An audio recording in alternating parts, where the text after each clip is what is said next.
Hey everyone, welcome back to my channel. I'm Dominique Martin, a licensed therapist. If you feel stuck in your relationship, like you having the same conversation, the same arguments, or no conversation at all, you're not alone. Many couples hit this point. But here's the truth. Most people miss. Relationships don't get stuck randomly. They get stuck for specific, predictable reasons. And once you understand those reasons, you can start to change them.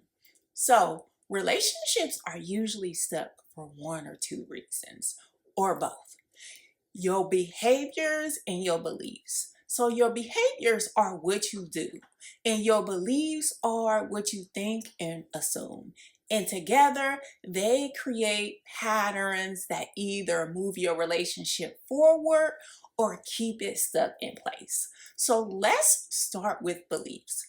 Sometimes the relationship feels stuck because of what you carry internally. For example, resentment that hasn't been processed or expressed, or unmet needs that have gone unspoken for too long, or past unresolved hurts, either from your current relationship or previous ones, or a belief that this relationship won't change, or my partner will never improve.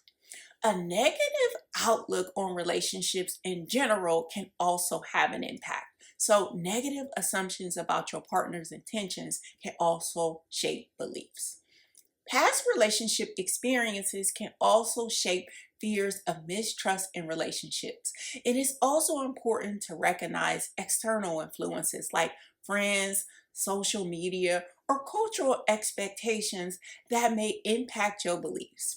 Another significant factor that can influence beliefs when it comes to relationships is family dynamics, and that may have taught you unhealthy relationship patterns. So if you believe your partner don't care, you'll interpret their actions through that lens. And if you believe all conflict is intimidating or unsafe, you'll avoid it even when it may be necessary. These beliefs may quietly drive your reactions and keep you stuck in unhealthy patterns. So now let's look at behaviors. Even when intentions are good, certain behaviors can keep a relationship stuck. And these are common behaviors that contribute to relationships being stuck. So, criticism instead of constructive communication, defensiveness instead of accountability, or lack of emotional or practical support. Also, difficulty giving or receiving support, avoiding vulnerability or not sharing your true feelings, or avoiding communication altogether. So, avoiding conflict instead of addressing issues directly can create unhealthy communication styles like shutting down, escalating, or blaming. And this is a major reason why relationships get stuck. And that's a lack of repair after conflict. So, no apologies or no reconnection. These behaviors create distance, and over time, that distance becomes the stuck feeling. So, how do you start moving forward?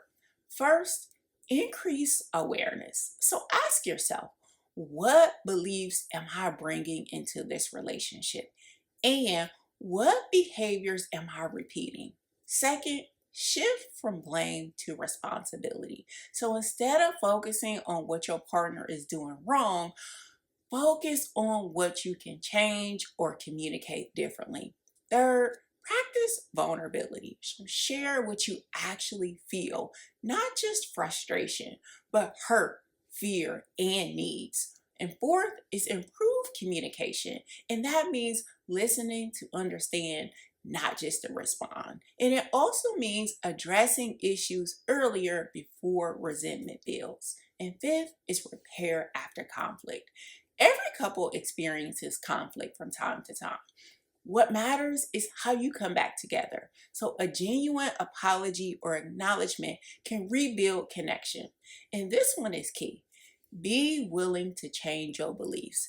Just because something feels true doesn't always mean that it is. And growth often starts by reflecting on the stories we've been telling ourselves about our relationships. Feeling stuck doesn't mean that your relationship can't grow. It means that there are patterns, beliefs, and behaviors that need attention. And with awareness and effort, those patterns can change. If this resonated with you, start small. One conversation, one shift, one moment of honesty. That's how relationships begin to move again. Thank you so much for joining me on this video. If you found this video helpful, don't forget to like, comment, and subscribe for more relationship insights. As always, stay motivated, and I'll see you on the next video.